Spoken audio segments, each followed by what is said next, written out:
Graças a Deus, estamos juntos nessa manhã, muito bom. Hoje de manhã, eu vou passar essa manhã toda com vocês, falando um pouco do que é o meu outro ministério, se você quiser, ou então o meu outro trabalho. Antes, deixa eu contar para você meu momento. Eu sou pastor há 38 anos, e nos últimos 5 anos eu trabalhei na primeira igreja batista de Orlando.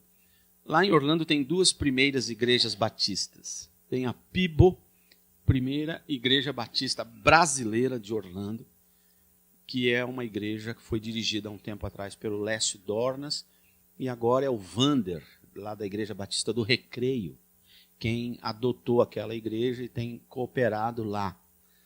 Então, se você um dia está em Orlando e quer ir na nossa igreja, e você escrever PIB Orlando, ou Primeira Igreja Batista de Orlando, você vai para a Primeira Igreja Batista Brasileira de Orlando. Se você quiser ir na nossa igreja, infelizmente tem que escrever First Orlando, em inglês. Aí você vai na nossa igreja, que a nossa igreja é Primeira Igreja Batista de Orlando. E a brasileira também queria ser primeira, pois Igreja Batista Brasileira de Orlando. Então, PIB é a gente, seria First. E PIBO é a brasileira. É uma bênção, porque tem gente que vem na minha igreja e fala assim, domingo passado eu queria vir aqui e caí na outra. Aí estava lá, fiquei. É uma boa estratégia de pescar, né? Ou pescar turista, pelo menos, né?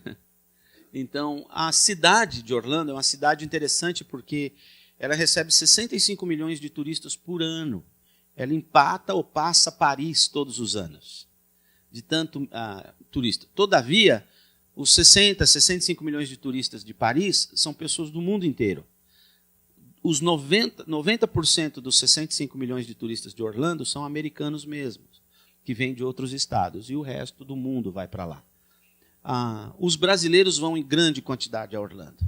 O governador da Flórida disse em 2017 que os brasileiros são responsáveis por 60% do consumo do comércio varejista da cidade de Orlando. Pra você ter uma ideia do que... E aí ele disse, quando o Brasil vai mal, Orlando vai mal. Porque os brasileiros são consumistas. E os americanos não são? Não. Porque lá na rua da casa deles, em qualquer estado que eles moram, tem outlet, né, que o pessoal gosta muito, os shoppings de departamento, aquelas lojas gigantescas e tal, que o pessoal chama outlet. Então, esses outlets de preço mais baixo, tem na rua da casa dele. E mais barato do que em Orlando. Por quê? Porque em Orlando não dá tempo de ter oferta. A turma carrega tudo. Nos outros estados, tem oferta de 95%, muitas vezes. Então, eles preferem comprar na rua da casa dele. Eles vão a Orlando só para ir nos parques. Os brasileiros não, eles vão nos parques, vão nos restaurantes brasileiros, porque não aguenta 3 dias comendo hambúrguer, tem que ir comer um arroz com feijão, e está cheio de restaurante brasileiro esperando por você. E depois vai no tal do outlet fazer compras, né? E os brasileiros que vão para Orlando, em geral, eles não vê preço. Eles abraçam as araras, carrega tudo para o caixa, e lá no caixa ele decide o que quer e vai jogando no chão o resto, e tudo bem. Então, as lojas são muito preparadas para os brasileiros, para os latinos de maneira geral, mas para os brasileiros. Agora, muitos evangélicos que estão na cidade querem ir no culto. E eles querem conhecer a igreja americana. E é uma igreja maravilhosa, uma igreja tem 18, 19 mil membros, tem 4 cultos de fim de semana, 1 no sábado, 3 no domingo de manhã. São cultos de 1 hora de duração. Nos cultos americanos não tem apresentação de neném, homenagem, 1 milhão de avisos, não tem graduação da escola, não tem aviso do chá de bebê, não tem aviso do casamento, nada. Tem louvor, boas-vindas, ofertório com louvor e mensagem. Mensagem de meia hora. E, rapaz, parece que o culto durou 2. É tão bem feito, tão organizado, e os caras são feras. O pessoal do louvor da First Orlando é de tirar o chapéu. É de tirar o chapéu. Os caras são fenomenais. Eu confesso para você que de vez em quando eu tenho até dó, porque eles têm um louvorzão tão bom e um sermão tão batistão. Não, tô brincando. E um sermão assim de meia hora, podia ser mais, mas não, eles são criteriosos. O primeiro culto da manhã é o culto tradicional. Aquele mar de cabelinho branco, igual o meu, assim, bom, o meu já está caindo, mas aquele mar de cabelinho branco. 45% das ofertas da igreja vêm do primeiro culto. Os velhinhos ricos. Tem muito velhinho que deixa na herança uma parte da riqueza dele para a igreja. E aí o culto é tradicional por quê? Porque tem um grande coral com 200 vozes, 400 vozes às vezes, o órgão de tubo, que eu não sei onde está o primeiro, mas é o segundo maior da América, aquela tuberia assim por todas as paredes, aquelas cornetas, o cara tocando o órgão, de vez em quando a câmera focaliza o pé do cara, o cara sambando naquelas coisas assim, aquela coisa bonita, e o pessoal gosta muito, vale a pena pegar o culto tradicional. Os outros dois cultos são contemporâneos. O que muda? O estilo de louvor, a mensagem é a mesma. Então, o mesmo sermão nos 4 cultos e tudo. E os brasileiros têm culto às 10 da manhã, em paralelo com o culto americano de 10 da manhã. De maneira que o meu culto tem que ser de 1 hora, porque antes de mim tem gente na sala, depois de mim tem gente na sala que os brasileiros usam. Então, nós somos treinados e obrigados a fazer tudo em 1 hora. E quando tem apresentação de neném, o que a gente faz? Marca um sábado, chama todos os nenéns cada 2 meses, todo mundo vem, e a igreja oferece um coquetel para os papais e os amigos da família para virem participar de um coquetel. O pastor vem, dá uma palavra e depois tira foto, família por família, e tchau. Não tem mais nada dentro do culto. Outra coisa que aquela igreja faz, ela não linka o batismo à membresia. Eles não linkam o batismo. Nós batistas se torna membro de uma igreja batista por transferência, aclamação ou batismo. Lá não. Lá você pode se batizar e não é membro da igreja. Todo mundo que se batizou não é automaticamente membro da igreja. E por isso a única classe de batismo é crer em Jesus como seu Salvador, se arrependeu dos seus pecados, entendeu que Jesus morreu na cruz por você e que você pediu para Jesus entrar na sua vida, ele é seu Salvador agora, o batistério está aberto. E eles batizam todo domingo, um monte. E o batismo começa no culto. Começa o culto com batismo, e é rápido. Eu gosto de fazer batismo. Está aqui o irmão fulano, e aí, cara, como é que foi sua conversão? Tua vida mudou. Tem amigo seu, familiar aí no auditório, tem os familiares, os amigos, a célula, levanta o braço, aí o pessoal, aquela bagunça, parabéns, tá? Eu levo meia hora cada batismo, imagina. Eles batizam 15, assim, acabou. E como que eles chamam a atenção das pessoas no culto? Eles não dão aviso. Agora vamos iniciar o culto. Meus irmãos, oremos para iniciar o culto. Agora a irmã fulana vai fazer o solo. Agora o irmão fulano vai tirar as ofertas. Não tem nada disso. Eles trabalham com a luz. O auditório apaga. Os 2 telões laterais estão mostrando os avisos da igreja 3 minutos antes do culto começar. Eles apagam o auditório e aí acende os telões. Naturalmente você faz assim. Aí, de repente, apaga os telões e acende o batistério exato na hora de começar o culto. Se é 10 horas, acende a luz do batistério. O que acontece com o auditório, que está meio no escurinho? Olha para o batistério. Acabou o batismo, apaga a luz do batistério, acende o palco, o pessoal já está começando o louvor. Então, eles dirigem a sua atenção pelas luzes. E aí, dessa maneira, vai facilmente, né? Aqui nós somos dirigidos pelas luzes esses dias, né? Era um tal de apagar a luz, acende a luz, né? Que a gente prestava atenção. Então, dessa maneira, eles conseguem fazer tudo em 1 hora. Tudo é extremamente organizado entre eles. Eu costumo dizer lá que os americanos passam 5 anos planejando e em 6 meses eles executam o plano. Nós planejamos 6 meses e passamos 5 anos corrigindo a coisa. Não é? Então, o culto do domingo é planejado na segunda-feira. Entra todo o pessoal de estudo bíblico, de exegese bíblica, de arqueologia, de antropologia. Entra o pessoal do louvor, o pessoal do teatro, o pessoal da mídia, o pessoal das câmeras, o pessoal das luzes. Todo mundo na segunda-feira de manhã com o pastor titular da igreja, dizendo, o sermão é esse daqui. Eu vou pregar isso, vai por aqui, por ali. Aí, se o exegeta tem alguma coisa daquele texto no original, ele passa para ele, aí o pessoal da música fala, cabe esta música, cabe essa no ofertório, cabe essa no apelo final, cabe não sei o quê. Aí o pessoal do teatro fica pensando se cabe um drama dentro desse programa, o pessoal da mídia sabe que luz vai acender, que luz vai apagar, que vai pôr no telão, que propaganda vai entrar nas redes sociais da igreja para essa semana, e o Instagram, e não sei o quê, e o e-mail da galera. Todo mundo está preparado na segunda-feira, todo mundo monta tudo, terça-feira está tudo pronto, dispara para todo mundo, quinta-feira fecha o culto. E aí o sermão está na íntegra, que vai para todo mundo que vai precisar daquele sermão, especialmente o pessoal que faz tradução simultânea, porque tem umas cabines lá em cima, o pessoal com fone, ouvindo o sermão do pastor e traduzindo no idioma dele para quem está ouvindo no radinho no seu próprio idioma. Então, todo esse esquema é montado toda semana, sem falar de eventos à parte. Se você tiver lá uma época de Páscoa, não perde a Páscoa.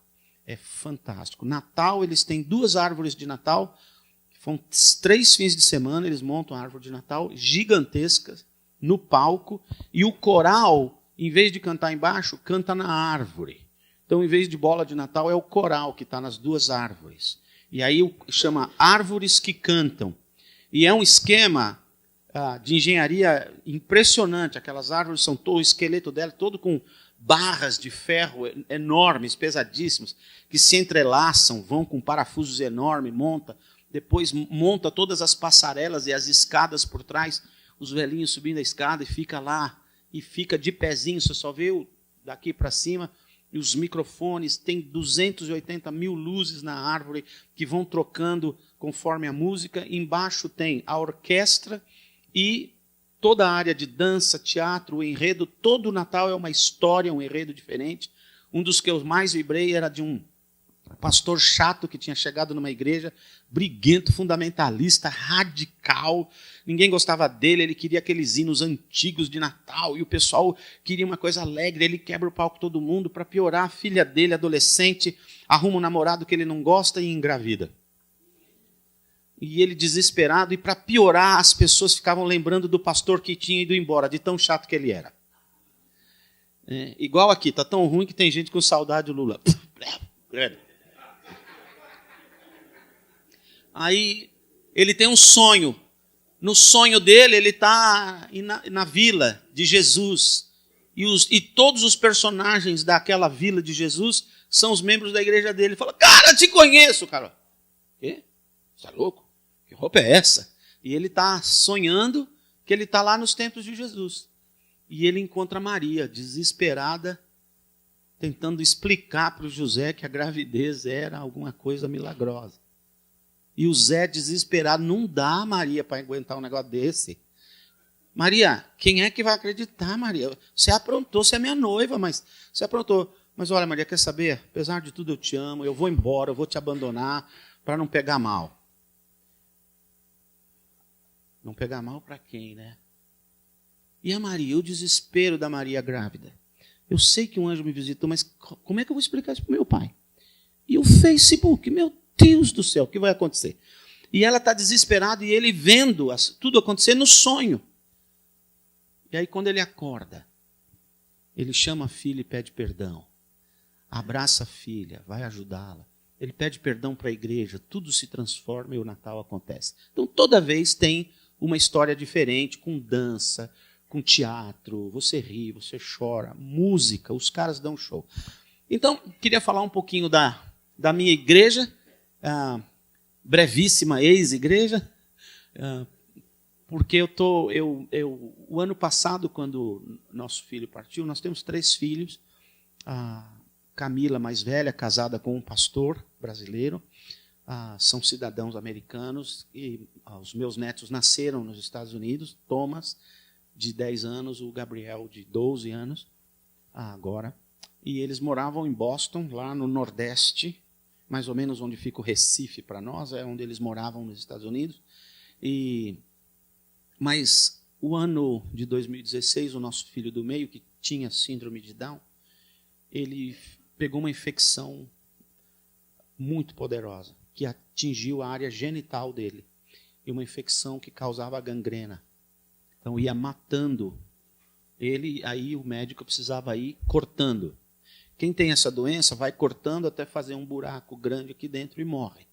Não tem quase chance de sarar quem tem isso. Chama síndrome de Fournier, essa doença. E o que causa síndrome de Fournier? Rapaziada que tem filhos, meninos, e vocês homens.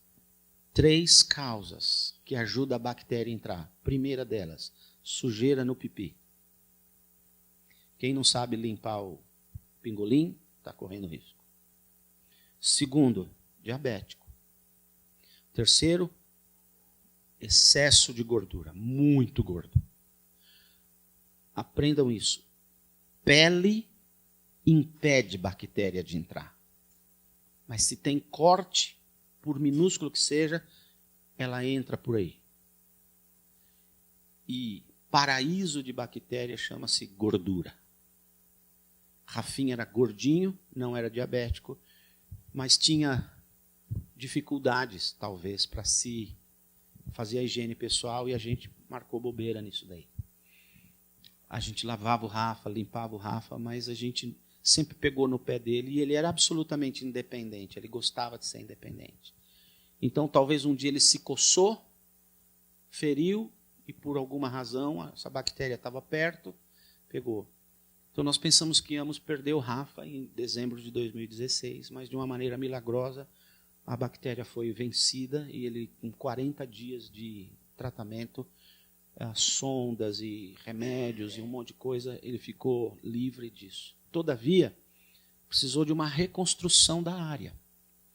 Então, os médicos, cirurgiões, os urologistas da cidade, o urologista que operou Rafa é considerado um dos melhores do mundo. Eu nem sabia quem era o cara.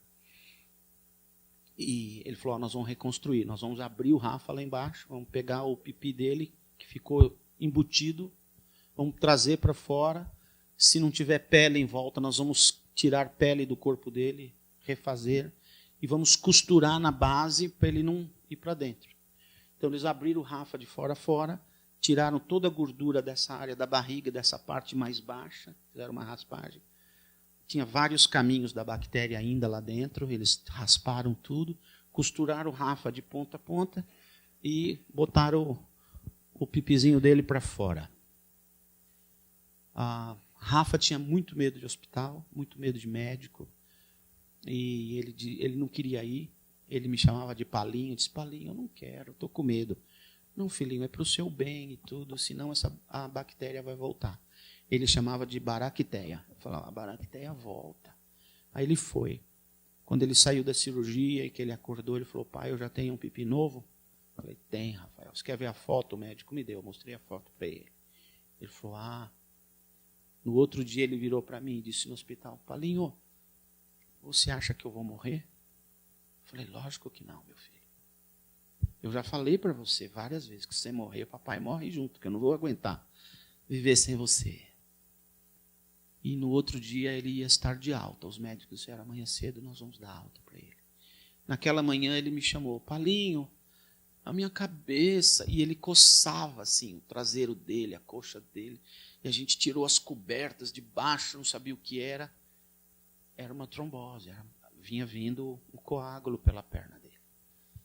E aí ele começou a gritar, Palinho, me ajuda, minha cabeça. Eu gritei, disparei a sirene do quarto dele. Veio todo mundo para dentro do quarto e ele me agarrava com as mãos dele, assim, muito forte. E gritando, Palinho, me ajuda, Palinho. E aí, quando ele não podia mais falar, ele socou o meu peito com toda a força que ele tinha. Mas cada soco que ele me deu, porque ele já estava perdendo a respiração, eu não sabia o que era. E ele parou nos meus braços. Foi o dia mais difícil de minha vida. Minha esposa gritando, se encheu, aquele negócio encheu de gente naquele quarto. E respiração, e tentativa de ressuscitação. Entubaram o Rafa, levaram para UTI.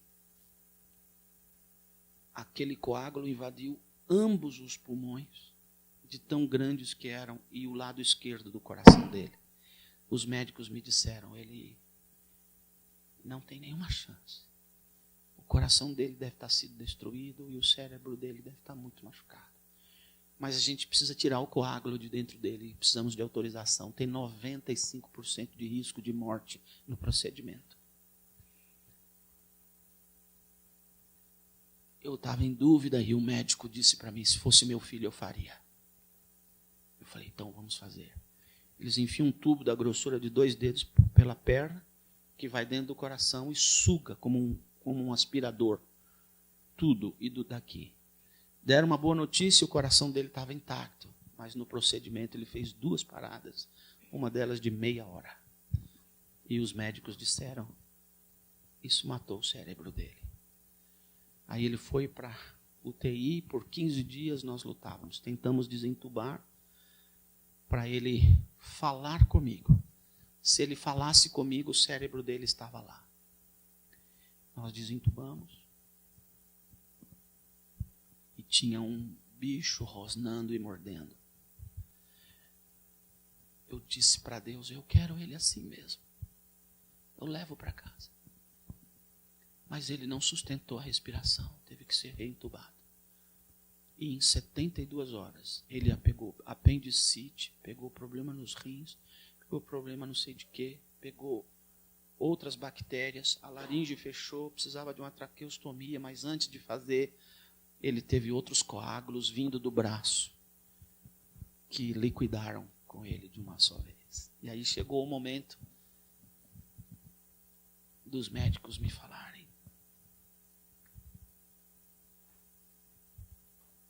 você quer mantê-lo ligado e esperar os serviços da bactéria? Então, só eu podia tomar essa decisão legalmente. E eu disse para o meu médico, para o médico dele, Doctor, please, let him go. Doutor, por favor, deixe ele ir. E o médico me perguntou, para o céu? E eu disse para o doutor, of course, lógico. He knows Jesus. Ele conhece Jesus.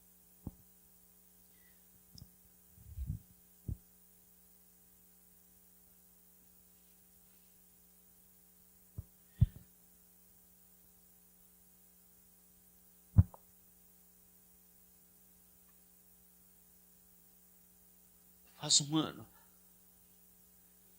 E uma das experiências que a gente passou, que está no livro que eu estou escrevendo, a pedido do meu publicador, eu estou escrevendo um livro para pais com filhos com necessidades especiais.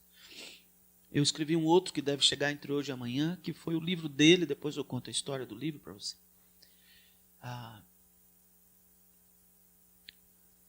Não preciso dizer para você como eu estou, né?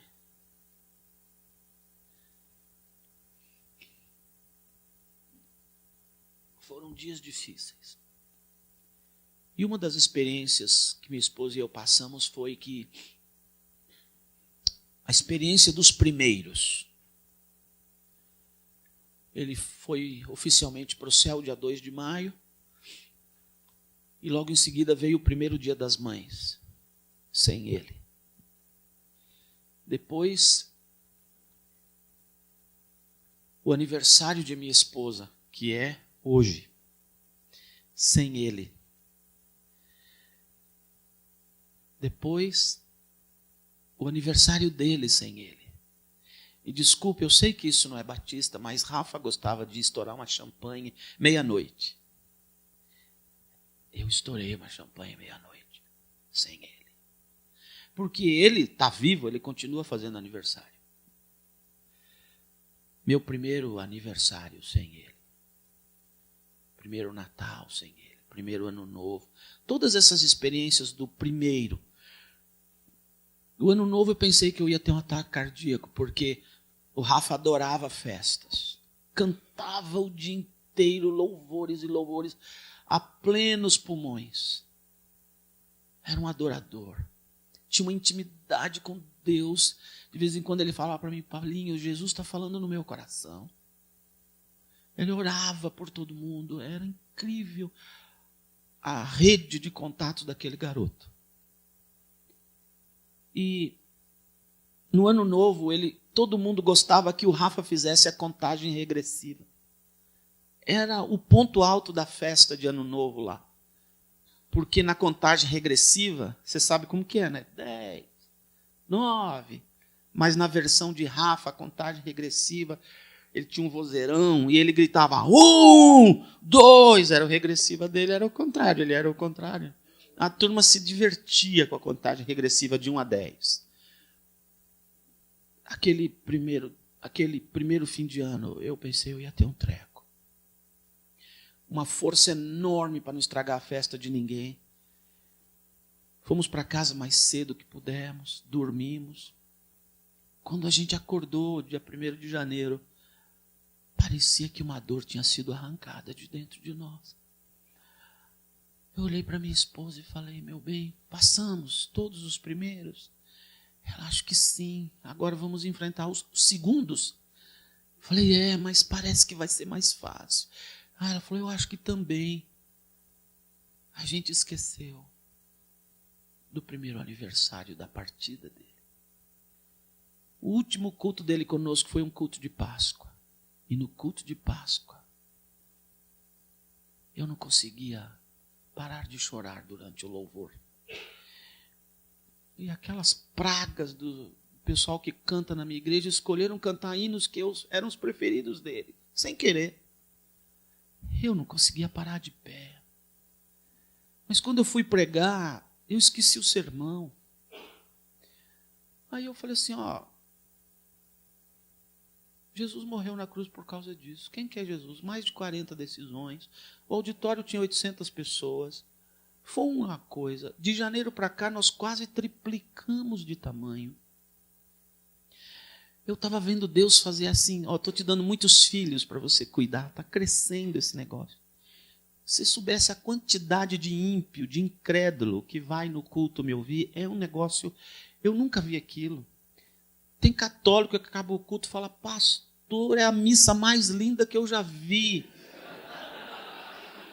Aí eu falo para eles assim, não falta domingo que vem. Eu tenho um rabino judeu que vai assistir meu culto, tem muçulmanos que vão, incrédulos de tudo que é jeito, bandidos aos montes, gente fugindo de lava-jato, tudo no meu culto.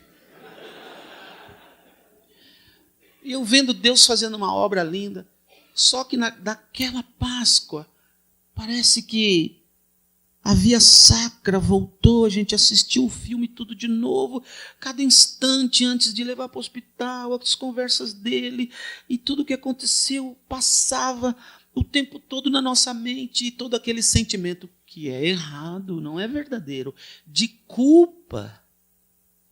Por que eu levei meu filho para o hospital? Por que eu não percebi que ele estava tendo uma embolia? Por que eu não era médico? A gente descobriu que a gente pode ser excelentes pais. Você pode ser um excelente pastor, um excelente marido, um excelente pai, mas você sempre será um péssimo Deus. Não dava para ser Deus. Eu queria ser. E aí aquela Páscoa veio com uma violência tão grande sobre nós, que eu me desestruturei completamente.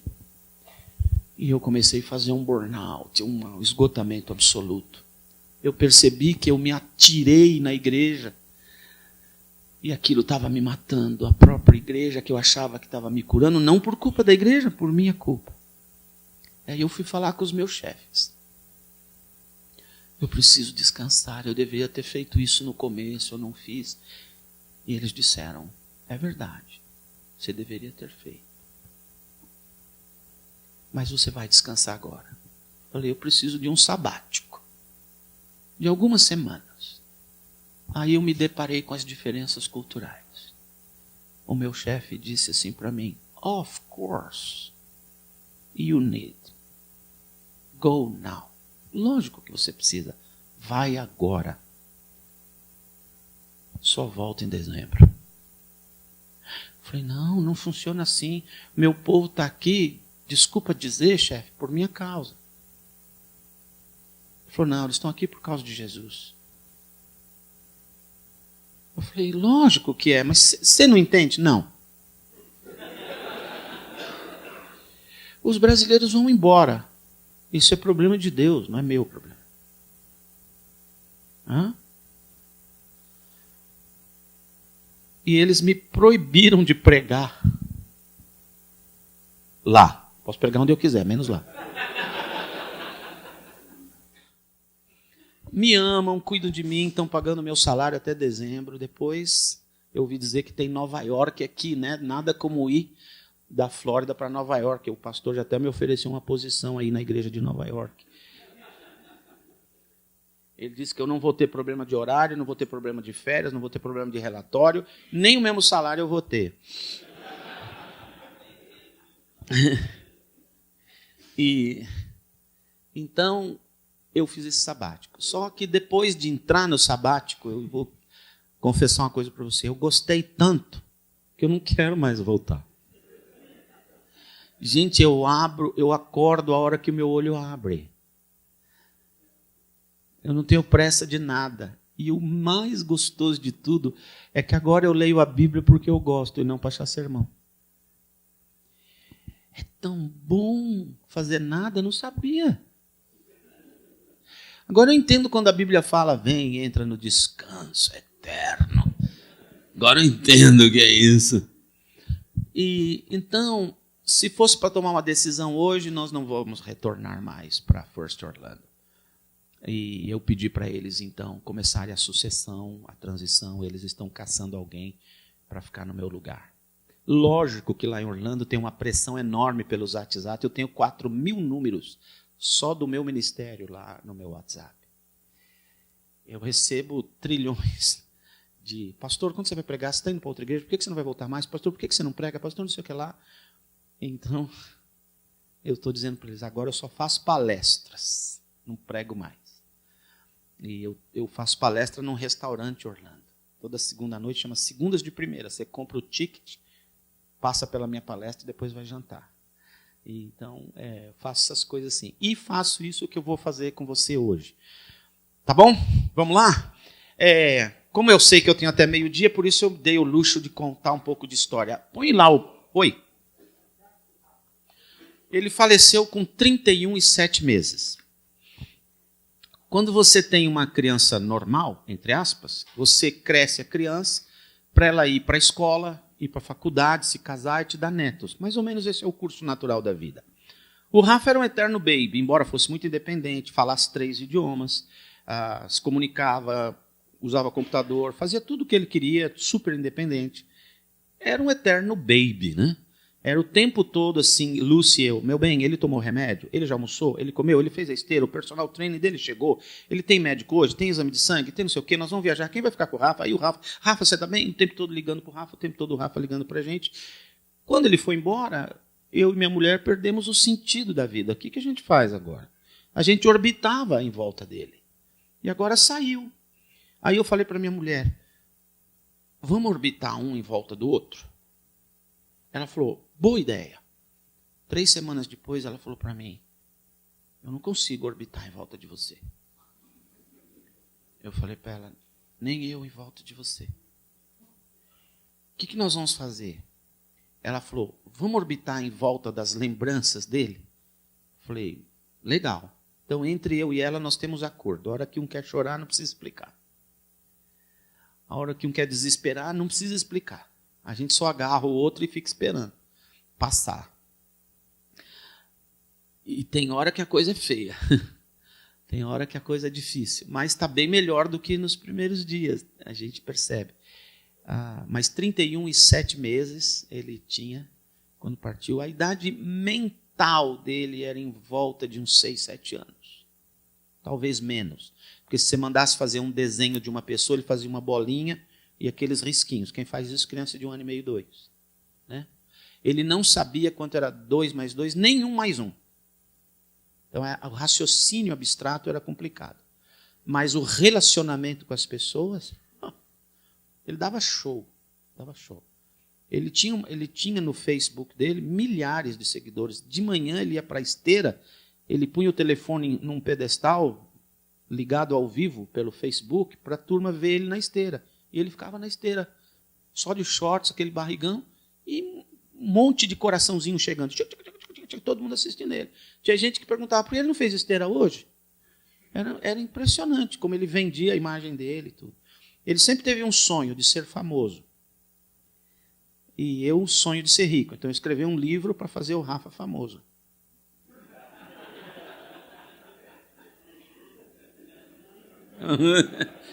O velhinho vem hoje à noite. Ele vai me detonar de novo. Deixa eu falar rapidinho do livro que está para chegar aí. A gente sempre teve o sonho de escrever esse livro para pais com crianças especiais. Por quê? Lúcia e eu temos um ciclo fechado. A gente recebeu um neném especial, cuidou dele e o entregou de volta. Qual a problemática de pais que têm filhos especiais? Primeiro, quando você engravida de um filho ideal. Você idealiza. Vai ser isso, vou fazer isso, nós vamos fazer aquilo, vai estudar aquela coisa. Você fica idealizando. Quando o médico fala, olha, tem um problema, o filho ideal morreu, você tem que enterrar, fazer luto e levar o realizado. O idealizado não veio, leva o realizado. Primeira problemática. Aí você tem casais que se divorciam, que acusam, que abandonam.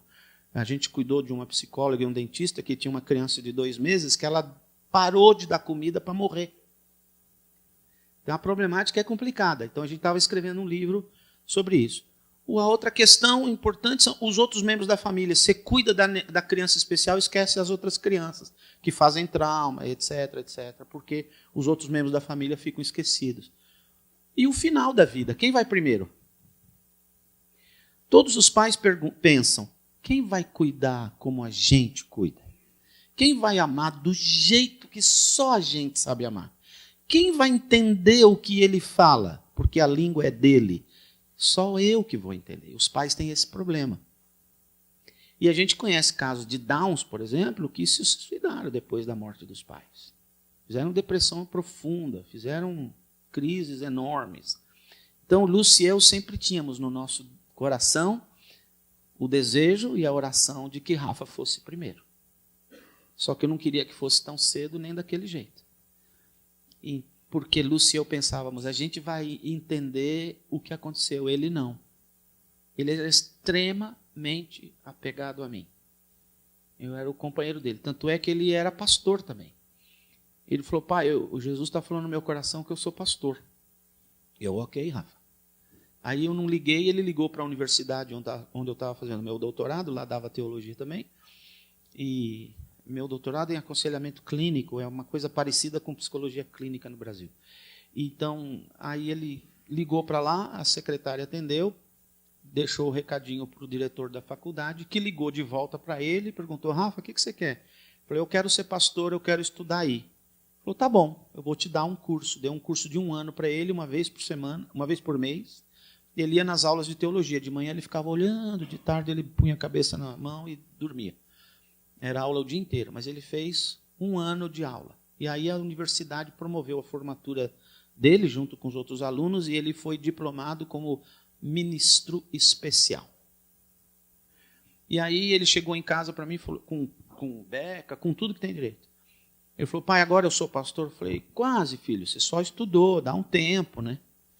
E aí um dia eu estava saindo de casa, ele falou, onde você vai, Paulinho? Eu falei, eu vou no concílio. Ele falou, o que é isso? Eu expliquei aqui, um menino fez faculdade de teologia, agora os pastores vão examinar para ver se ele pode ser pastor. Ele falou, quando é o meu? Logo, empurrei com a barriga, não resolvi, ele ligou para todas as células da igreja e disse, tal dia na célula do irmão fulano vai ser meu concílio, todo mundo está convidado. Aí o pessoal ligou para mim e falou, Rafa está fazendo isso. Falei, Rafa, ele falou, você não fez? Ok, vamos fazer o concílio do Rafa. Fiz 3 perguntas para o Rafa. Rafa, você ama Jesus, meu filho? Amo. Você ama Jesus, meu filho? Amo. Você ama Jesus, meu filho? Amo, Paulinho. Falei, então, da minha parte, está terminado. Está em ordem. O pessoal falou, nós recomendamos que ele seja ordenado pastor. Tivemos o culto de ordenação, no meio do culto da igreja. Chamamos os pastores da cidade, 3 ou 4 chegaram, puseram as mãos sobre ele como pastor especial. E não é que o bichinho acreditou? Todo o recado que ele deixou para você, ele diz assim, aqui é pastor Rafael.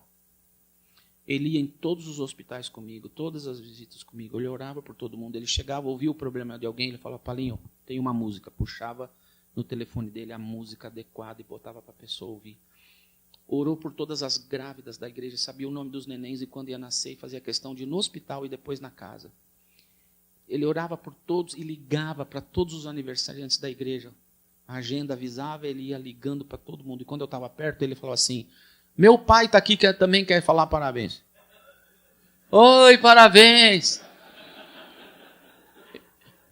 No culto em memória, no culto de louvor a Deus em memória ao Rafa, o pastor David, que é o pastor da igreja, falou assim, gente,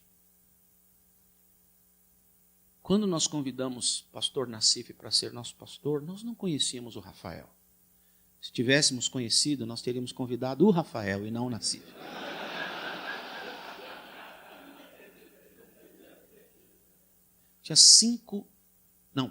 Tinha 1.800 pessoas no culto.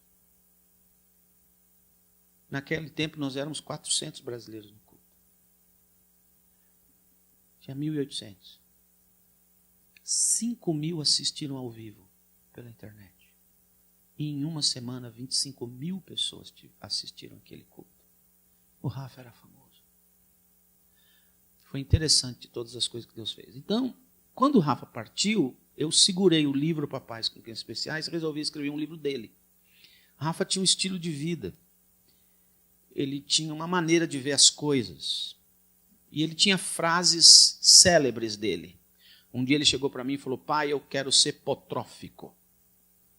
Falei, filho, parabéns. E o que é potrófico? Ele falou, Palinho, potrófico tira foto das pessoas.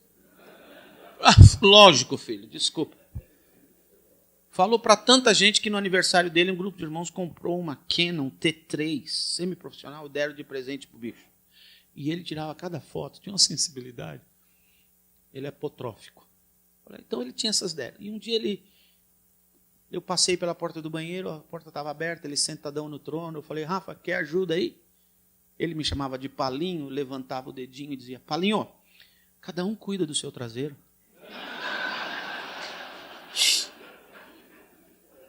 Aí eu escrevi uma história em cima dessa frase. Outro dia ele chegou com uma camisa feia perto de mim. Falei, Rafa, que camisa horrível, meu filho. Ele disse, Palinho, você não gosta? Falei, eu não. Ele falou, mas eu gosto. Vai ver a tua vida, eu vou ver a minha. Eu escrevi uma história. Outro dia a gente estava assistindo Internacional versus Atletiquinho do Paraná, lá na Baixada do Atlético, em Curitiba. O Atlético ia ser rebaixado, estava na zona de rebaixamento, precisava ganhar do Internacional, apanhando de 2-0 no primeiro tempo. Tinha um cara do meu lado que fumava um cigarro atrás do outro. E o Rafa viu isso e disse, Palinho, esse cara está fumando. Rafinho, deixa o cara. O problema é dele, ok? Você fica quieto. Palinho, o cara está fumando de novo. Falei, Rafinha, o cara vai bater em mim, eu vou bater em você. Palinho, o cara fumando de novo. Rafinha, se você falar mais uma vez, não tem sanduíche no intervalo. Ele encolheu. Eu falei, agora peguei o cara. Quando eu pensei que eu tinha pego o cara acende outro cigarro. Rafa não teve dúvida. Se jogou nas minhas pernas, empurrou a perna do cara e falou, fumar causa impotência sexual.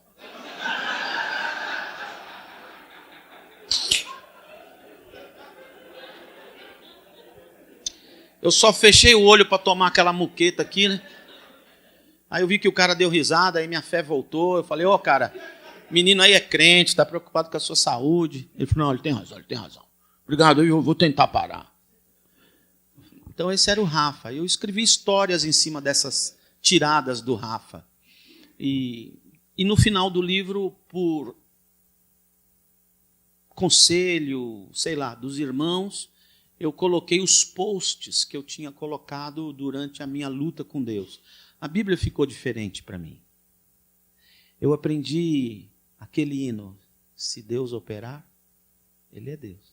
Se não operar, difícil para eu cantar agora. Saber que Ele escolheu não operar, não devolver meu filho. Jesus encontra com a viúva, enterrando o seu único filho, para o enterro, toca no caixão e diz para ela, não chores. Quando eu li aquele texto, eu falei, Jesus, você falou para ela não chorar, não é porque era para ela não chorar, é porque você ia devolver o filho para ela. Será hoje que você vai devolver o Rafa à mãe dele? E o Senhor falou no meu coração, não. Falei, então por que você está me dando esse texto? Ele disse, para dizer para você que eu sou capaz. E para dizer para você que na eternidade, sim, devolverei todos os filhos aos pais. E eu tinha uma convicção naquela madrugada de que o Senhor não operaria o milagre. Jesus no barco. Acorda, Jesus, não te importa que morramos? E o meu texto, Jesus, tu não te importas, né, com a morte do Rafa. Por isso o barco afundou com ele dentro. Você preferiu dormir neste caso. Foi um quebra-pau com Deus, que eu botei tudo no livro, porque eu escrevi 3 meses depois que ele tinha partido, em 1 semana. O meu editor falou, não corrige, deixa do jeito que está. Eu falei, mas eu quebrei o pau com Deus, como é que eu vou explicar para minhas ovelhas que eu ainda não resolvi a coisa? E aí, então, ele falou, deixa aí. Então, esse é o livro do Rafa. Espero que você, se puder comprar, compre. E se não puder comprar também, leva, paga na eternidade, faz qualquer negócio aqui. Mas que te abençoe, que te ajude. A gente está com um projeto, você pode me ajudar em oração? A gente está com um projeto, vou sentar com o presidente da Federação das APAES neste fim de semana, aqui em Belo Horizonte, que é um deputado federal, irmão.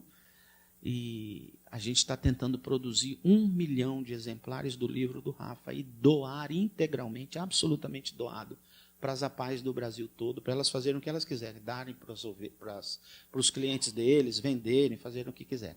Se ele topar o projeto, os direitos autorais estão sendo dados à APAE e a gente vai levantar alguns milhões de reais para publicar o livro e distribuir gratuitamente para ajudar pais que têm crianças especiais. E a primeira igreja batista de Curitiba tem uma cineasta que fez um curso na Argentina, foi a melhor roteirista da universidade, ganhou uma chancela da universidade para produzir um filme.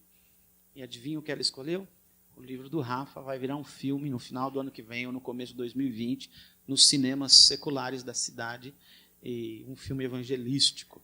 Então, a gente está feliz com o que Deus está fazendo. Acho que o bichinho está ficando famoso. Vamos lá. Obrigado pelas perguntas, desculpa as respostas. Soar. Soar em inglês significa levantar voo e manter-se no alto. Difícil. Às vezes a gente levanta voo e não fica lá, né? Mas é só uma palavra em inglês que significa isso. Soar, o Global Instituto, é uma empresa que detém essa ferramenta que se chama traços de personalidade. Então, o Soar é uma ferramenta que ajuda você a entender o seu perfil de comunicação e personalidade. O que eu fiz? Errei aqui. Eu apaguei alguma coisa aqui. Então, para que serve essa ferramenta? Ajuda no seu desenvolvimento pessoal, ajuda a entender a diversidade e a inclusão, trabalho em equipe, melhora a comunicação e relacionamentos, melhora a integração dos colaboradores, seja da igreja, seja da empresa, processo de seleção de candidatos para emprego, porque você vai perceber se este perfil se adequa à função, resolução de conflitos, liderança, produtividade e vendas. Alguns pontos importantes. Apesar de todos nós termos estilos predominantes, nós somos uma combinação dos 4 estilos. E cada um de nós tem um padrão único de personalidade. Já já a gente vai entender melhor. Ok. Quando entendemos as diferentes percepções da vida, que são os nossos filtros por onde as coisas entram dentro de nós, nós vemos como duas pessoas podem ter uma conversa e criar opiniões totalmente diferentes do que foi dito, sem quebrar sem criar confusão. O que eu vou tentar trabalhar com você hoje, ensinar para você, isso vai te ajudar como pastor, como líder, entender o Minimax. Minimax é o seguinte: você vai aprender a minimizar os pontos fracos de cada pessoa e vai aprender a maximizar os pontos fortes de cada pessoa. Você vai minimizar as diferenças, as debilidades, os desafios e vai maximizar as potencialidades de cada pessoa. Então nós vamos aprender isso, e esse é o meu objetivo hoje com você. O SOAR, que é o traços de personalidade, a origem do SOAR está em 3 ou 4 mil anos antes de Jesus entre os persas, atual Irã, Iraque.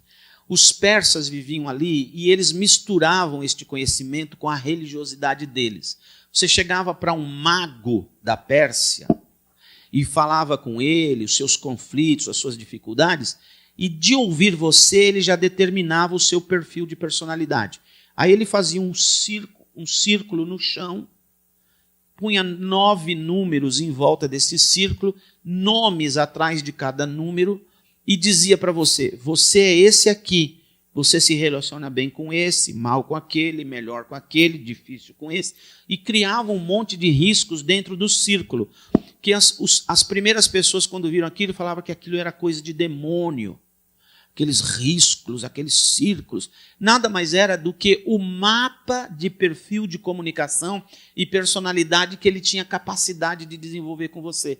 Isso melhorava os seus relacionamentos. Isso se perdeu com o tempo. Foi descoberto em 1950 por um psiquiatra americano que os muçulmanos sunitas do Irã detinham a ciência. Ele foi, aprendeu tudo, trouxe para os Estados Unidos e ficou só entre eles. Mais tarde, um psicólogo colombiano chamado Ichazo faz o mesmo caminho, mas volta e começa a divulgar livros sobre isso e treinamentos. E hoje existe Eneagrama no mundo inteiro. Tem muita gente que estuda o Eneagrama. Só que ele é bastante complicado, demanda horas e horas de estudo para entender a complexidade da coisa. Então o SOAR fez o quê? Pegou os 9 aspectos da personalidade e colocou em 4. Dominante, extrovertido, paciente, analítico. Grava comigo aqui, do D para lá, ó, DEPA. Grava o DEPA. Dominante, extrovertido, paciente, analítico. Todos nós temos os 4, numa mistura. Hoje de manhã eu vi um irmão esperando o leite chegar. Ele queria tomar café com leite e eu descobri, na verdade, que ele tomou leite com café. Ele encheu de leite até em cima e pôs todo o café que pôde sem derramar e ficou um leite marrom claro. Depois eu vi um outro irmão que pôs meio a meio. E chegou a minha vez. Eu enchi de café até a borda e pus 2 gotas de leite e já achei que era demais o gosto de leite no meu café. Porque nós somos essa mistura em diferentes quantidades. Todos nós somos os 4, mas nós vamos ter uma bem alta e uma bem baixa, tá bom? Então, quando você faz essa ferramenta comigo, infelizmente não é minha, para você fazer comigo custa $100 por pessoa, que é o preço que eles cobram, R$400. Então, quando você termina, nós vamos construir um gráfico. A linha escura é o seu DNA de personalidade e comunicação. Então, esta pessoa aqui, ó, da esquerda para a direita, o mais alto dela é analítico. O mais alto, ó, analítico. E o mais baixo, da esquerda para a direita, é o paciente. Significa que essa pessoa é voltada a processos, funcionamentos, detalhista demais. Tudo tem que estar metricamente arrumado, direitinho, que ela é alta analítica. Minha esposa está por aqui, ó. Alta analítica. E esse cara aqui, ou essa cara, é baixo paciente. Ou seja, é impaciente. Explode fácil. Para piorar, ela tem um alto grau de dominância. Então, essa pessoa é alta dominante, alta detalhista. É um Hitler. Porque o dominante, ele é voltado a resultados. E o analítico a detalhes, a perfeição. Se você tem um pastor, ou um marido, ou uma esposa, ou um diretor, tesoureiro, ou um missionário, ou alguém na convenção que é autodominante, autoanalítico, ferrou, porque ele quer resultados perfeitos. Bom, agora, essa pessoa aqui é baixa extrovertida. O alto extrovertido é o cara que convence, que seduz, que vende. Normalmente, os evangelistas são altos extrovertidos. Esse aqui é baixo. Agora, o que é o risquinho azul? O que é o risquinho azul? Essa pessoa aqui percebeu no ambiente de trabalho dela que ela precisa diminuir a dominância, ser menos dominante, menos voltado, ser um pouco mais coerente, um pouco mais positivo, um pouco mais organizado, não exigir tanto resultado. E aqui, ela também percebe que essa exigência de tudo perfeito está causando problemas no relacionamento. Então ela está se esforçando para ser menos detalhista. Mas ela percebe que ela é evangelista da igreja, ou vendedor da companhia, e é baixo extrovertido. Então ele faz um esforço para ser mais simpático, mais amoroso, mais delicado, mais atencioso, para poder trabalhar na função. E é baixo paciente. E se ele é vendedor, ou ele é evangelista, ou ele é diretor, ele percebe que ele tem que ter mais paciência, brigar menos, pelo amor de Deus. Também pode ser o perfil de sua sogra, dá certinho, né? Então, isso aqui é o que você vai me dar do resultado depois do treinamento que eu dou de meio-dia. Você faz a ferramenta e eu tenho esse resultado, além do que eu te dou mais 15 páginas escritas a seu respeito. Quando eu dou para as pessoas, eu falo, pega a caneta e risca só o que tem a ver com você, risca tudo. Tem gente que olha para mim e fala assim, você é bruxo? Eu falo assim, eu acho que eu era pastor, mas às vezes confunde uma coisa com a outra, né? Então, mas porque essa ferramenta tem 97% de assertividade, tá bom? Então, mas eu quero conversar para você um pouquinho, explicar os diferentes. Topa, não? Dominante. O dominante, ele é uma pessoa voltada a resultados. Ele fica entediado facilmente. Vamos supor, como é seu nome, ministra de... Ana? Ana, posso usar você como exemplo? Ana, você não me parece ser uma pessoa autoanalítica. Você é uma pessoa muito mais extrovertida. Mas vamos fazer de conta que você tem uma dominância um pouco alta. Então, o que acontece? Você fica entediada facilmente quando você faz uma pergunta assim, que horas será o ensaio? O pessoal fala, sabe, ontem acabou a luz e o sol hoje está maravilhoso, tem uma borboleta ali. Você fala, responde logo a minha pergunta. Então, ele fica entediado com os extrovertidos. Gosta de desafios e mudança. Um dominante não gosta de barganha. Sabe o que é barganha? Troca. Vamos fazer de conta que a Ana tem um filho. Você tem filhos? Fazer de conta que a Ana tem um filho que é dominante. Ela chama esse menino de teimoso. Dominante, que só faz a coisa que ele quer. Então, o dominante não gosta de trocas. Aí ela fala para o filho dela, meu filho, se você fizer o dever da escola bem feitinho, eu vou te dar um latão de sorvete. Por que ela dá um latão de sorvete para ele? Porque ela sabe que o filho dela adora sorvete. É capaz de tomar sorvete de manhã, de tarde, de noite, pelo resto da vida.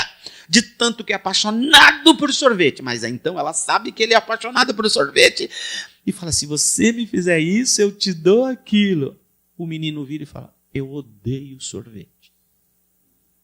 Não é verdade. Mas por que ele deu aquela resposta? Porque ele não gosta de trocas. O que ele gosta? Desafios. O que a mãe do teimoso tem que dizer? Será que você consegue fazer o dever da escola assim, bem feitinho, em 1 hora, 1 hora e meia? Eu estava pensando sobre isso, eu acho que você não é capaz, não. Pega o dever da escola, faz em meia hora direitinho e entrega para a mãe. Porque foi desafiado. Missionários que são dominantes. Vamos ganhar o mundo para Cristo? Yes! Vamos! Vamos evangelizar a cidade inteira? Vamos! Vamos vender 8 carros por dia. Vamos. Desafios. É motivado por desafios. A avaliação dele, das pessoas, é baseada na realização. Se você fez o que ele esperava que você fizesse, você é bom. Se você alcançou os resultados, você é o cara. A avaliação dele é resultado. Você se esforçou, você chorou, quebrou os joelhos, abandonou a esposa no hospital, fez um monte de coisa e atingiu 20% a menos do que ele te esperava. Ele te manda embora. Você não trabalha mais comigo. Mas a minha mulher, mas o meu joelho, mais o trânsito, mais a greve. Não quero saber. Ele te avalia pelas realizações. Gosta de respostas diretas. Detesta indecisões. Vamos evangelizar a cidade? Pronto. Ele já cortou a tua cabeça. Possui uma autoconfiança elevada, gosta de arriscar, possui uma expectativa em relação aos outros e dele próprio muito alta. Sempre ele espera mais. Tem um pastor nessa cidade que eu o vi dizendo assim: eu reuni meus 2.400 líderes de células na igreja e disse para ele: vocês sabem por que eu chamei vocês aqui? Eu chamei vocês aqui para pedir perdão. Porque eu planejei nesse dia nós termos 5.000 líderes de células. E eu não cheguei nem na metade. Eu não presto. Vocês me perdoem. Porque ele tem uma expectativa tão alta a respeito dele mesmo, que quando ele não alcança, ele se culpa. É rápido e é impaciente. E pode ser enfático e exigente. Em outras palavras, é assim: faça isso, por favor. Você errou, que negócio horrível, não erre mais. Aí ele passa e fala assim: vamos almoçar comigo. O quê? Esse cara acabou de me chacoalhar inteiro. Agora vem, vamos almoçar comigo? Pensando o quê? Que você é mulher de malandro? Eu sou? Não, é o jeito dele. Muito bem. O extrovertido, direcionado para pessoas. O dominante, nós já aprendemos que é direcionado para e o extrovertido, direcionado para pessoas. Prefere liberdade a detalhes e controles. Chamou o extrovertido para a reunião, ele está impaciente. Ele não gosta de detalhes nem de controles. Usa bem a intuição. Vamos que vai dar certo. Porque eu sei. É simpático, é amigo, usa bem a linguagem verbal, é confiante, é persuasivo, é carismático, age por impulso e por emoção, é autoconfiante, se autopromove, é entusiasta e encoraja a equipe. É muito bom ter um extrovertido. Paciente. Gosta de eficiência e planejamento. Do que gosta o dominante? O que gosta do extrovertido? O que gosta o paciente? Planejamento. Planejamento. Eu tinha um pastor auxiliar que ia começar, quando eu era pastor em Boston, ia começar o culto em inglês. O cara manjava tudo de inglês. Veio muito pequenininho para os Estados Unidos, foi, e era muito bom comunicador, muito bom pregador. Aí eu falei para ele: olha, vamos começar o culto em inglês. Ele falou assim: quais são suas expectativas? Como você quer operar isso? E eu, como sou um chefe maravilhoso, falei para ele: cara, vai lá, deita e rola e faz acontecer. Ele foi embora, me largou. Eu não sabia, ele era autopaciente. O que eu tinha que fazer para ele? Rabiscar num papel algumas coisas, falar assim para ele: vai para casa, dorme com isso, faz todas as alterações que você quiser e me mostra para eu te autorizar. Ele ia para casa, ele ia literalmente dormir com o plano, ia dizer para a esposa: hoje eu preciso lhe trair, dá licença. Ele ia pensar a noite toda, ia rabiscar um monte de coisa, ia trazer para mim, eu ia fazer cara de importância e dizer: vai por aí que tá bom. Porque ele gosta de um planejamento.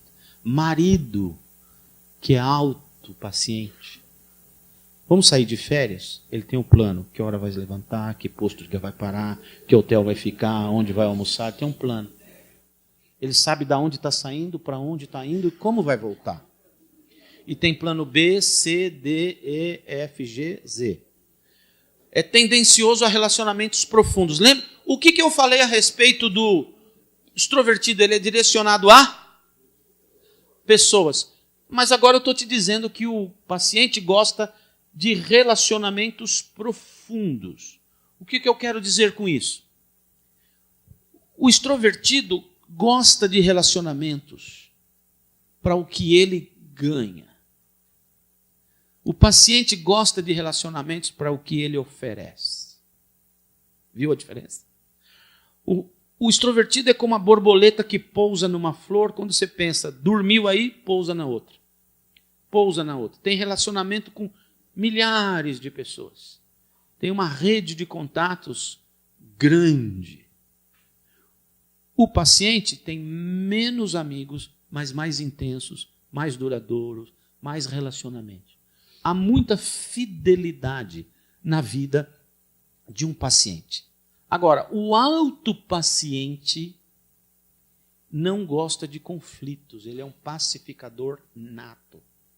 O autopaciente fala assim, não importa quem manda lá em casa, o que importa é a harmonia do lar. Foge de briga, dá um boi para não brigar e uma boiada para sair rápido. Não gosta de confusão, é bom ouvinte, gosta de se identificar com a empresa. O paciente, se você tem na sua liderança alguns irmãos pacientes e que entenderam para onde você quer levar a igreja, e eles falarem amém, você descansa, são os mais fiéis. Gostam de harmonia, preferem um ambiente estável, buscam lealdade, gostam de uma atmosfera calma, relaxada, importam-se com a equipe, mas são muito metódicos, não detalhistas, metódicos. O analítico já é uma pessoa extremamente organizada e voltada para o processo. Processo quer dizer assim, como a engrenagem roda. Tende o autoanalítico a ser perfeccionista. E o perfeccionista, ele não tem misericórdia nem dele mesmo, quanto mais dos outros. Mas tudo tem que ser perfeito. O problema do perfeccionista é que ele nunca termina de fazer a coisa porque nunca está perfeita. Agora, ele é sistemático nos relacionamentos. Eu me relaciono com a Ana na base das funções que a Ana exerce. Ana, como foi o ensaio? Deu tudo certo? Quantas pessoas chegaram? Qual a perspectiva para domingo? O coral vai estar completo? Quais hinos que vai cantar? Muito obrigado, Ana. Deus te abençoe. Você é uma benção. Sistemas. Relacionamento assim. Você arruma um marido ou uma mulher que é extremamente analítica, ela vai assim fazer tudo na vida dela para com você dentro de relacionamentos muito pragmáticos, muito perfeitos, porque valoriza a verdade e a precisão. Deixa eu falar da verdade. Um autoanalítico demora muito para perdoar alguém. Por quê? Porque se houve injustiça, aquilo fere demais o analítico. Minha mulher, lembra, é a autoanalítica. Se eu fiz uma coisa errada, por menor que seja, jejum, oração, vigília, para ver se Deus tira aquela coisa do coraçãozinho dela. E foi só assim. Não lavei a louça direito. Então, tem uma tendência a se preocupar muito com qualquer coisa que tem para fazer. Gozado que o analítico é o mais cheio de erro, né? O processo está junto, é sistemático está junto, se preocupar está junto, quer saber os detalhes e fatos de tudo. Suas decisões são baseadas na lógica. O extrovertido, na intuição. Nunca expressa opinião a não ser que tenha absoluta certeza. Na reunião, o que menos fala pode ser que seja um analítico. Ele está prestando atenção em tudo, está avaliando tudo. E se abrir a boca, sai de baixo, vai vir corretinho. É muito consciente e também busca qualidade, porque ele gosta de que tudo seja perfeito. É racional e traça planos para resolver problemas. Como que o extrovertido resolve o problema? Dá aqui um abraço, meu irmão, beija. Tá tudo bem. Esse aqui não. Eu vou aqui, eu vou chamar, vou fazer uma janta, vou fazer isso, vou ter um presente, vou fazer não sei o que lá, vou fazer esse discurso, meu marido vai fazer aquele, depois o outro, depois esse, depois aquele. É assim que resolve o problema. Ok? Muito bem. Agora vamos fazer o inverso. O não dominante.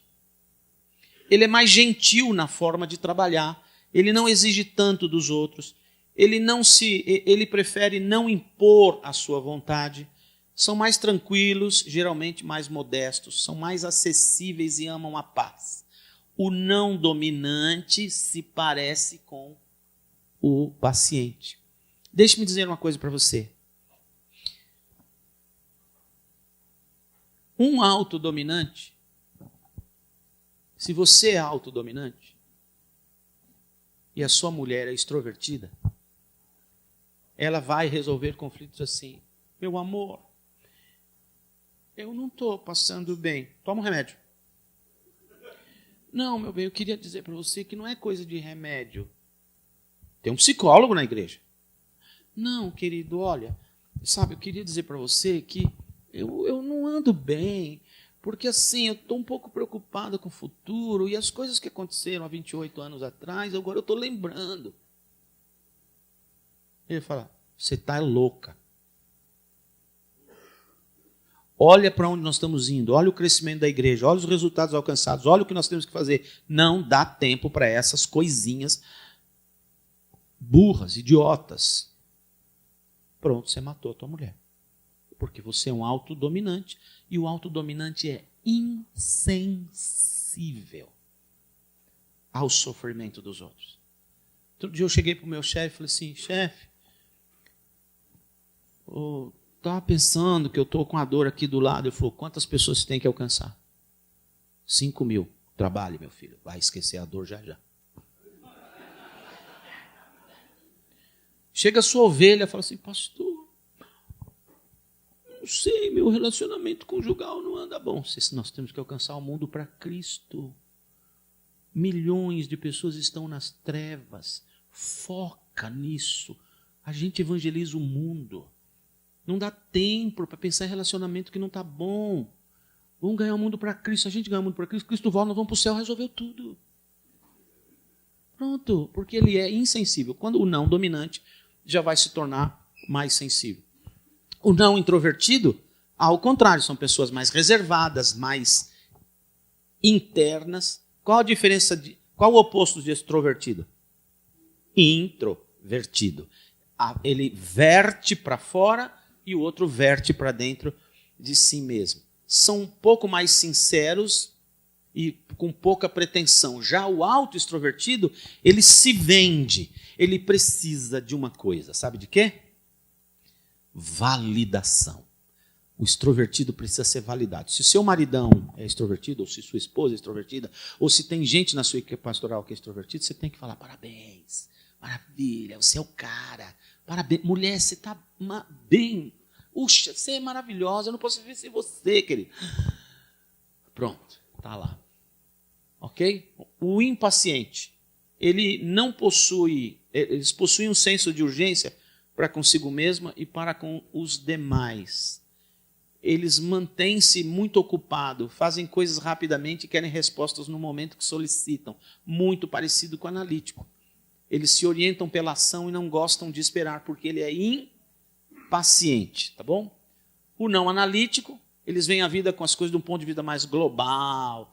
Ele vê o bosque em vez de ver uma árvore. O analítico vê o detalhe, os galhos, a folhinha, o caule. O outro não, vê o bosque. É o oposto, sempre o oposto, tá bom? Agora, o que eu queria mostrar para você aqui. As forças de um dominante. Um dominante, ele é independente. Ele é feliz sozinho. Ele não precisa de ninguém para ser feliz. Ele é um agente de resolução criativa de problemas. Tem um problema, ele olha o todo. Ele tem uma capacidade de ver de cima. Ele sobe de helicóptero, olha tudo de cima. Aqui não dá certo, aqui está certo, aqui não dá. É por aqui, vamos por aqui que aqui dá certo. Ele resolve com muita facilidade. Gosta de direcionar os outros. É o que está no comando. Você isso, você aquilo, você para cá, você ali, você sobe, você desce. Está na hora, vem, sai, senta, levanta, vai por aqui. Ele direciona. orientado a resultados, mas são visionários. O autodominante põe um pato, sabe o que é pato? Põe um pato aqui em cima e fala assim: eu quero que vocês façam esse pato botar ovo. Eles falam, mas é pato. Não interessa, eu quero ovo e acabou. Esse é o autodominante. Ele quer resultados, mas ele é forte, sabe por quê? Vai alcançar os resultados. Um pastor dominante com visão de evangelização da cidade tem uma enorme chance de evangelizar. Forças do extrovertido, ótimo comunicador. Motivam outras pessoas a agirem. Ele é estourador de boiada. Promovem pessoas e ideias. Eles levantam as pessoas. Vocês já leram um livro assim com linguagem do amor? Já não? Tá. Depois eu vou fazer um seminário, se der tempo, sobre ele. Muito legal. Mas o extrovertido, ele é a palavra de afirmação. Ele elogia, ele te empurra, ele te impulsiona. Se você está abatido, o melhor lugar para ir é falar com o extrovertido. Ele te levanta seu espírito, seu ânimo, e você vai para casa feliz por causa dele. Ele sempre tem uma perspectiva positiva das coisas quando ele está bem, porque quando não está, sai de baixo. As forças do paciente, gosta de trabalhar em equipe, confiável, leal, bom ouvinte, mantém um ritmo constante em tudo que faz. Mas o autopaciente, ele não é multitarefas. Se você dá 3 coisas para ele fazer, ele se perde. Ele tem que focar numa e fazer. O autopaciente, se você der 2 tartarugas para ele tomar conta, uma foge, outra engravida, ele não viu. Porque ele não é multitarefa. Você começa a pressionar o paciente para ele mais depressa, ele é capaz de desistir de tudo só para não brigar com você.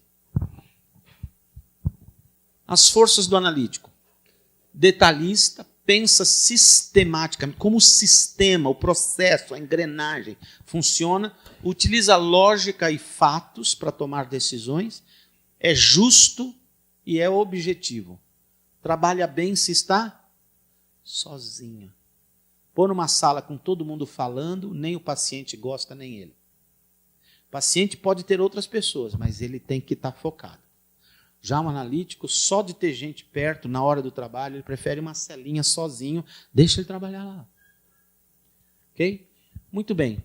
Qual o objetivo de vida de cada um deles? Do dominante. Ele quer controle, gosta de desafio e de dependência. Quais os objetivos do extrovertido? Ele gosta de estabilidade no que diz respeito à sua popularidade. Eu sou auto-extrovertido. Dizer para os meus chefes que eu queria parar de trabalhar, o que vinha dentro do meu coração? O que minhas ovelhas vão dizer de mim? Tem momentos que o extrovertido tem que dizer assim, o que minhas ovelhas vão dizer de mim? O que o Facebook vai dizer de mim? O que o povo vai falar de mim sem que eu saiba que eles estão falando de mim? Ou o que Deus está falando de mim? Mas a popularidade do extrovertido é um valor para ele. Ele precisa de validação. Popularidade e aprovação. Graças a Deus quando você tem uma esposa que te compreende. Porque aí ela dá conta de valorizar tudo que precisa. Objetivos do paciente. Gosta de tradições. Legado que sobrou para a gente. Qual é o legado? E manter isso. Estabilidade estrutural.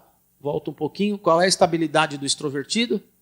Na popularidade. Qual é a estabilidade do paciente? Na corporação, no governo, na estrutura. Não nele. Harmonia. Evita conflitos. Os objetivos do analítico. Ordem, precisão, justiça. Lembra que eu falei a questão de quando ele percebe uma injustiça, gruda no coração dele aquela mágoa, aquela tristeza, custa muito tempo para eliminar. Como se comunica cada um deles? O dominante tem uma comunicação direta, pode ser até brusca, uma direção, a partir dele para os outros. Comunica a sua própria visão e a sua própria opinião como um fato. Foca no resultado, nada de conversa fiada, domina a comunicação, é um ouvinte impaciente. Às vezes eu estou no carro conversando com alguém, ou mesmo num lugar qualquer, eu percebo que a pessoa tem um traço de dominância alta quando ela me pergunta uma coisa e fica falando outra com alguém, ou no telefone, resolvendo coisas, e eu estou contando, e ela sai daquele planeta que eu estou, vai para o planeta dela, depois volta e fala assim, do que a gente está falando? Então, quando eu percebo que isso acontece, eu paro de falar, porque eu fico falando à toa. Eu paro de falar, aí o cara às vezes se toca e fala, desculpa, eu estava... Não, tudo bem. Do que a gente estava falando? Eu falei, não sei. Eu sei, mas eu falo, não sei. Ele fala, não era... Aí eu falo, não era de? Tudo resposta direta. Se o cara falar, do que a gente estava falando? Eu falo, sabe, a gente estava contando a história do Chitãozinho Chororó, quando o Leandro Leonardo... E aí a gente estava passando debaixo de uma ponte e parece que o seu telefone tocou. Pronto, ele já não está te ouvindo mais. Por quê? Você não deu uma resposta direta. Então, a comunicação do dominante é complicada. Se você percebe que ele é dominante, como ele é dominante? Porque ele está focando em resultados, está comandando você, está dizendo que é por aqui, vamos lá, vamos alcançar. É um dominante. Então, quando ele te faz uma pergunta, resposta direta. Se sua mulher é dominante... Deus te abençoe e tenha misericórdia. Se a sua mulher é uma alta dominante, ela perguntou, onde você estava? Na igreja. Por que você demorou? Trânsito pesado. Se ela é alta dominante, onde você estava? Amor, o dia hoje foi, tinha tanta reunião. Ela já perdeu a paciência com você. Ok? Então, a comunicação do dominante. Focada no resultado, nada de conversa fiada. Extrovertido, muito falante. É um estilo mais inspirador, mais vendedor, fala de coisas prazerosas e divertidas e evita detalhes. Fala sobre pessoas e sentimentos. Evita problemas desagradáveis, muitas vezes não é direto e não consegue ouvir por muito tempo. Está na hora? Por que ele não consegue ouvir por muito tempo? A dominante diz assim, fecha. Por que não pode ouvir por muito tempo? Porque ele é falador. Por que o dominante não pode ouvir por muito tempo? Porque ele gosta de respostas diretas. E por que ele não gosta, o extrovertido, de ouvir muito tempo? Porque ele quer falar. Ele faz uma pergunta para você, você começa a responder, ele conta uma história. Ele conta o lado dele da coisa. Não te dá tempo. Se a sua mulher é alta, extrovertida, ela tem 14 mil palavras por dia e não só 7. Tá bom? Mas nós vamos fazer um intervalinho agora, a gente termina ali e depois, um momento, nós vamos fazer uns testes para descobrir o seu perfil de personalidade. Topa? Então até já.